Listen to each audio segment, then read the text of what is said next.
So Kelly, please tell us about your firm, your experience, and a little bit about the work that you do with business owners, real estate owners, and families. Sure. Well, like you said, I own a small boutique firm here in Denver. It's me and my partner, Stephanie Dahl, and we are the lawyers and we are the paralegals. So if you work with us, you do get to work directly with us as the attorneys and not get kind of shuffled off to other people.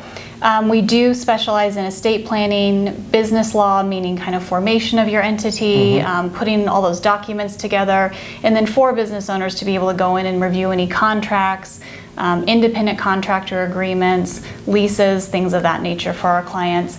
And then in terms of our real estate practice, we focus primarily on residential real estate, but we can look at leases and such for commercial buildings. And in terms of the residential that we do, we will review buy-sell agreements if people need that, and transfer properties into trusts or LLCs if that's something that people need help with as well. That's amazing. I mean, first of all, I think it's great that if you're thinking of working with your firm, like you're gonna get direct contact with you, interaction with you, which is sometimes it's very hard with like bigger companies where you're talking to a paralegal or someone that's not very familiar with the case, and then just like it gets complicated. Yeah, so and we really enjoy getting to know our clients, so it's important to us that we have that relationship personally and get to know their situation and their circumstances so we can best help them. Yeah, I mean, that's great because I feel like sometimes the bigger companies, the customer service gets diluted, and with you guys it's just like one-to-one, and that's fantastic. So let's start dissecting each one of those areas. Let's start with business. So a business owner that is looking at this video, what are some things that they should think about before calling you, or what are some things that they need to know to keep doing business in the appropriate way moving forward? So I would say that probably one of the biggest things we see with business owners is they are very entrepreneurial and go-getters, and they want to grow their business, and that's really important and wonderful. But some of the details kind of get lost in the weeds sometimes, and those details are the things that offer you as a business owner protection, and also the things that can get you in a little bit of trouble as a business owner. So, and I want to use myself as an example because my business was created 11 years ago. I think we were founded in the same year, 2011. Yeah, that's right. So when my business was founded 10 years ago, or almost 11 years ago, my business was completely different than what it is today.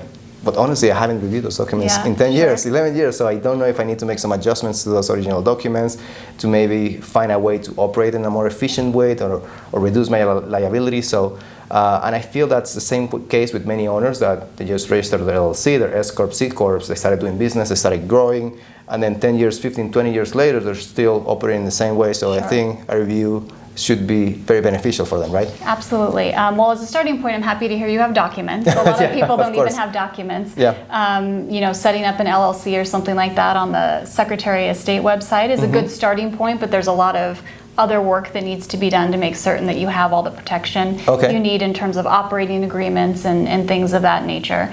And then the other piece of it, like you said, is it's really important that as your business changes and grows, that you have the ability to go back and review those things and make certain it still matches with how you're running and operating so that you have the maximum protection you can have. Yeah, I mean, because not only my business changed exponentially from 2011 to 2022, but also my personal life changed as well. Like, for example, when I started that business, I was single. Now I'm married. I have one kid. So it just gets me thinking, like, hey, what happens? You know, if something happens tomorrow where my wife actually needs to step into the business because she doesn't own any portion of the business, maybe she should own it, maybe she shouldn't. So those are kind of like the things where it'll be important to have a consultation with you for you to advise them on what the right structure for them would be, or how they can make sure that what they're thinking is what it's on paper, right? Because that's sometimes what I see most of the problems, that people think that you know, when something happens, things should go on a specific way, and then the law says it's a completely different way, like a completely different path, right? Yeah, I think there's a lot of misconception about things kind of happening automatically simply because you're married, or just because you have children, or just because you're in business with your dad or your brother or something like that. And there are some things under the law that are automatic, but it's not always what makes sense for you as the business owner or as part of your family. Part of what we really enjoy about doing the business, the real estate, and the estate planning is that they all kind of fit together really nicely as pieces of a puzzle for people. So for example, for yourself, being a business owner and also having a family, part of the conversation that you and I would want to have would be, a succession plan for your business, in addition to setting up estate planning documents for your family and in your personal life, so that those things work together, so that should something happen to you, we don't have documents that are conflicting. And different people who have different ideas about kind of what should happen. Perfect. And then also with business owners, are you able to advise them on like ways of reducing risk for them as business owners? For example, I know some companies that they have like a roofing company and they own multiple trucks. Some of the trucks are owned personally, some are under the business. And then how do we make sure that those insurance policies covers them personally, professionally, the business, just to make sure that they're operating in a clean and effective way? For a lot of our clients who are business owners, they do have a lot of different professionals that they work with. So their insurance agent, CPAs, financial planners, other lawyers who do different types of work for them. And so we are always more than happy to kind of roundtable those discussions. And we all sit down and talk together about what your assets are, the structure of your business, and what we can do to make certain that you have the most protection possible there. And it's always good to have your professionals talking to one another, because we also find sometimes with business owners that the information doesn't always get conveyed exactly like it would get conveyed to me if I had a conversation with your insurance agent. And so it's always helpful that we can kind of connect and do all those things together. So to summarize, you help with the formation. You can help with the operations, and also I'm assuming with like the protection and separations of a business, right? Yes. The maintenance and upkeep and all that kind of stuff. That's amazing. So if you're a business owner, I think it's very important for you to review your current documents, and if you haven't reviewed them in a while, like myself, I think you should call Kelly for consultation. So how about if we move forward now to the real estate side? One of the biggest issues that I see in real estate is that people get co-signers because they don't qualify for the house that they want. So they ask their uncle, their brother, sometimes their neighbor, or one of their friends to co-sign on a house. Also, the promissory note, which is something that we talked about last time, how it affects how the promissory note can affect you and the owners of a house if someone passes away. So on real estate, can you give us a summary of how you can help a client that owns real estate, saying like create the correct corporations or operate accordingly and reduce liability? So there's kind of two different main places I think that we help clients with real estate. It is when you own your home and with your family, and kind of helping individuals in that regard. Then the other piece of it is if you own kind of an investment property. So right, your primary residence versus an investment property there. In terms of your primary residence, if you do own a home, we can help clients with here in Denver anyway, if you own a home, it is a really large asset. It is. Just if you own anything right now in Denver, it's a pretty sizable asset. So it is an asset that we want to make sure we protect, and part of that protection is the estate planning process in terms of making certain that should something happen to you, either incapacitation or passing away, that asset is in a place that somebody can step in and act on your behalf, and then also then upon your passing that asset gets routed to the people that you want to have it routed to. So we often will, for clients, double check deeds and who currently is the owner of a property. Also, as you know, there's a distinction between being on title and being on the note. And they don't necessarily have to be the same thing, right? Of course. And then the other thing that you and I have run into is making certain that people's intentions are reflected accurately in who is on title and who is on the note, so that if something should happen, that those intentions are played out at the end of the day. Because if the wrong people are on title, the wrong people are on the note, it creates complicated issues for people. I think that's kind of the private individual side of things. That's I think one of the most important sides of it. I think that's one of the things that I run the most against, like conflicts within the owners of the property, but also a lot of the people that I work with, they own their personal property, they own rental properties, and they also own a warehouse, for example, for their business. So it's completely three pieces of real estate, but I think each one should be owned in a specific way, yeah, right? Absolutely. So on the business side of things, we can help people. If you have an investment property, we typically recommend that you hold it in an LLC, that you don't hold it personally. And the reason for that is that if you're renting a property and let's say something happens at your rental property and you don't hold it in an LLC, it exposes all of your personal assets to some sort of lawsuit. We don't want that to happen. And then in terms of like your example of a client who maybe has a business and then owns a warehouse, we can also set it up so that the warehouse is owned by an LLC that is different from your actual business, the operating business that runs out of that warehouse. Yeah. And that helps spread the liability, which helps offer a lot more protection for people. Oh, absolutely, because if the business if the property is owned under the business and the business gets sued, then the property can be tied into that lawsuit. Yep, but absolutely. if the real estate is owned personally and that person gets into like a car accident, that could also be out personally. That's all so true. It's better to have it completely separate, like a different LLC, so now the business or you personally can be exposed to that kind of problem, right? Yep, absolutely, that's right. Now let's talk about a really, really important part, something that I'm very passionate about, which is estate planning. Estate planning is something that a lot of people don't know about, and I would like to start with the basic concepts so we can then talk about more details. Sure. So the first thing, which might be a very redundant question, which is what is an inheritance?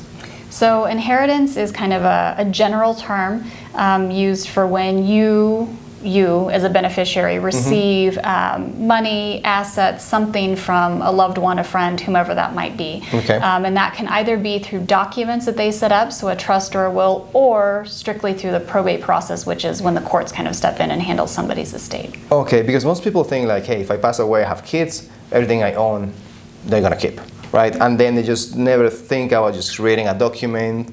They just think that just because they're family, then things will be transferred automatically, right? So there is in Colorado, there is a probate code. And basically that is a set of laws that talk about if you don't have your own estate plan set up, it's basically what will happen to all of your stuff in the event that you pass away. Okay. For some people, that's fine. For a lot of people, it's not exactly how they would want things to go. So for people who maybe don't have a great relationship with a parent or a sibling or are estranged from a child, those are all things that we want to talk about in terms of where do you want all the things you've worked really hard to accumulate to go to. The other piece of it is that even if you think that the probate code is the way that you would want your assets to be distributed, if you don't have a will in place, it is a little bit more complicated to go through the courts versus if you have a document to work from where a judge can kind of just look at it and approve it. Yeah, right? because I run into a lot of different clients. So some clients tell me like, oh, I want to leave each one of my kids one house. Or I ran into a different client who said like, okay, my youngest one is not doing so well, so I'm gonna leave the house to him. The oldest one, he's doing great, so I'm not gonna leave him anything.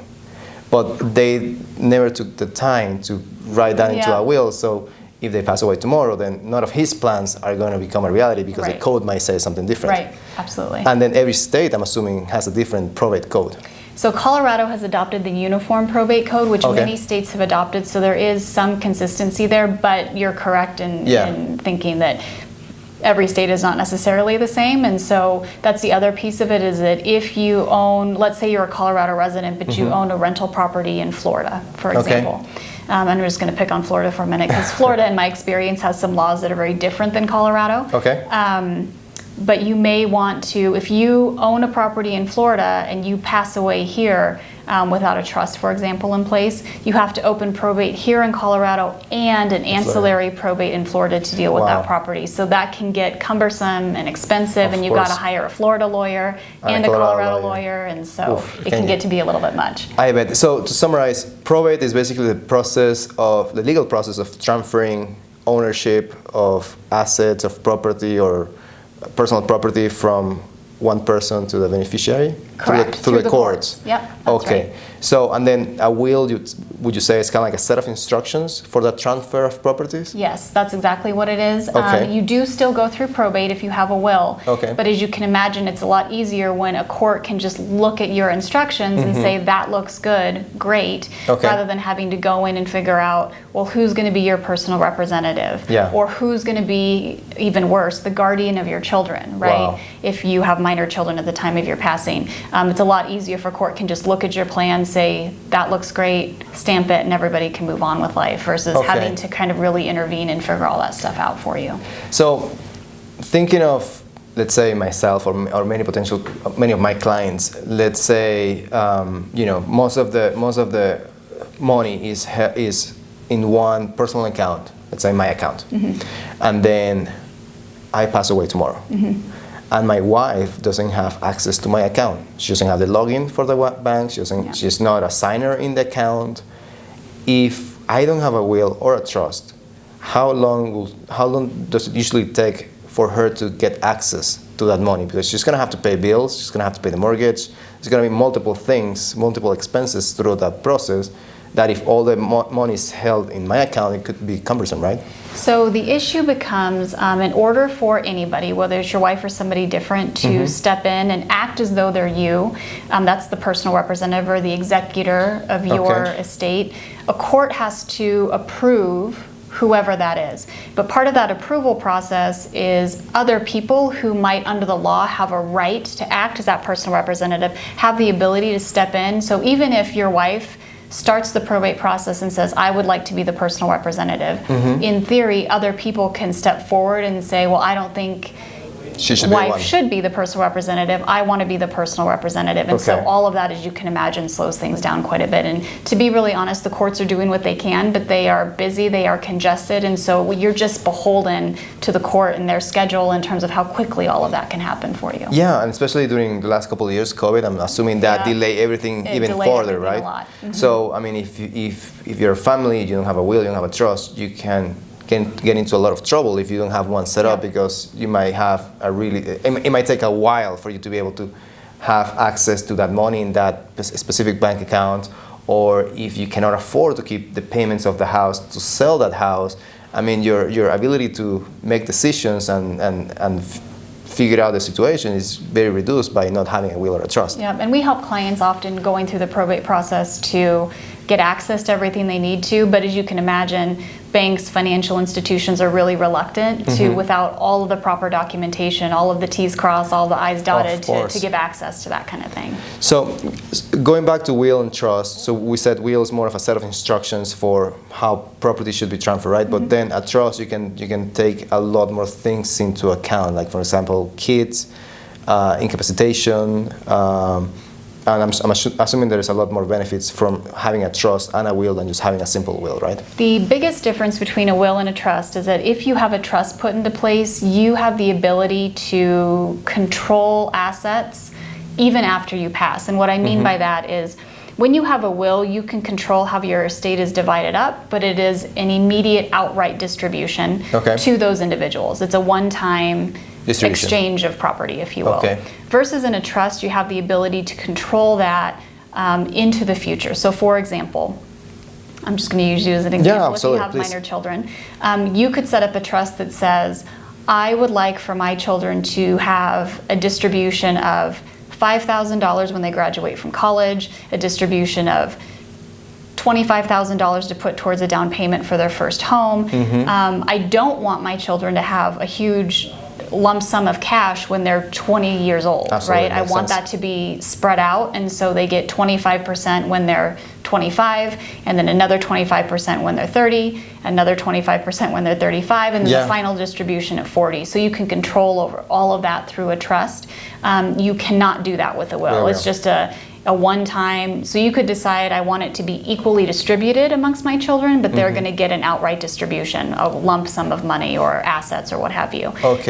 The other part of it is that if you have minor children, a conservatorship may have to be set up if you do it with a will, because they can't inherit large sums of money or a large asset let's say under a certain age. Let's say the parents have a $3 million life policy, and let's say my kid is 1 year old. We pass away and he gets $3 million. He can inherit $3 million? I mean, he can. He can inherit. It's just that you have to have an adult, right? Somebody there to manage that money. It's an important point that you raise in terms of life insurance policies, retirement accounts. There are things that are accounts that are controlled by contract rather than through the probate courts, and so anything that you have a beneficiary designation on, which is often life insurance policies, retirement accounts, those kinds of things. You can also on bank accounts have POD or TOD designations, Okay. so that they don't have to go through that probate process. Oh, wow. So Okay. that is helpful if you know that those things are set up. But things like if you own a home and you're going to sell that home as part of your estate, the proceeds from that sale that would normally go through the probate process, it creates a bit of a problem for, Wow. for minor children. So you just gave me like a really quick tip. Like, so for example, if you have a bank account, you can designate my wife or my kids to immediately get access if I pass away. Yes. Without having to go through probate or without. Correct. If you designate that as a payable on death account, then Okay. upon your passing, Wow, that's they will have access that's to those super funds. valuable. That's a Yeah. quick tip that you can implement like right away. Yep. I mean, I know a will might take time, a trust might take even more time, more thinking, which I think is extremely beneficial for everyone to have a will and a trust. But those two things would be massive Yep. in just specific those 1 to 3 months where you're in big trouble and you need quick access to accounts. Then that should fix everything, right? It does give access. Oh, not that doesn't fix yeah. everything, right? But Yeah. it gives you access to those the accounts, money. yeah. And now, if you think about it, like we have multiple accounts: business accounts, personal accounts, different banks, then retirement accounts, life insurance, stocks, crypto. Like there's like in this day, like I might have like I don't know, 15, 20 different accounts, and you know my wife might know some of them, but my kid, my 1-year-old kid, doesn't know anything about all those things. So it's important to have all those instructions in one place. So if something happens, everything's been accounted for and everything is Well, and for our clients, when we prepare their estate planning documents, we give them a binder or a folder, depending on what we do, and we encourage our clients to regularly print out, just annually even, your credit card statement, your bank statement, not so much to reflect what's in those accounts or what's owed on those accounts as much as it is that if something should happen to you, it gives people a good starting point to try and figure out what accounts you have, what assets you have, what debts you have, because it's very difficult once a person passes to figure all of that out on your own, right? Wow. No, I mean, you are an unbelievable asset for the community and for people who are listening. I think you should, if you own a business, own real estate, or have a family, I think it's very important you call Kelly for a consultation, because having a will, having a trust is extremely important. Having your business set up in the correct way, having your real estate held in the right corporation, in the right way, just it could make a massive difference if you run into some issues in the future, especially lawsuits. And then just to wrap this up, I have 2 last questions. The first one is, what happens with unsecured debt? Let's say a credit card. I owe $10,000 to my Amex. Does that, if I pass away, does Amex comes and try to get $10,000 from my family, or that gets forgiven? So, if your estate is what we call solvent, meaning that there's money there, there's assets there, you do still have an obligation to pay debts even though you've passed. Now, I will say that we sometimes will have some luck, and it depends a little bit on how large your estate is in terms of negotiating how much of that is to be paid out and those kinds of things. Creditors will contact whoever is your personal representative to help sort all of that out. So that's part of what we do, is that through the probate process for people who have a will, we often will get contacted by the personal representative to say, hey, I don't know what I'm supposed to be doing here. Can you help? And we can help with that process. We also have had clients who are trustees of a trust of somebody who's passed, and we are also able to help them figure out, you know, what does this document say? What am I supposed to be doing? Because most people end up appointing lay people, non-lawyers, to act as their personal representative or their trustee. It's very common, but as a result, it's a lot of responsibility. And the other thing is that usually those legal fees, that help for the PR of the trustee, is paid for by the estate. So you as the personal representative are not having to personally come out of pocket to get that help, to make sure all that's done properly. And the last question, I think one of the most important questions is, and that I'm sure that a lot, like 99% or if not 100% of the people listening, they don't know the answer.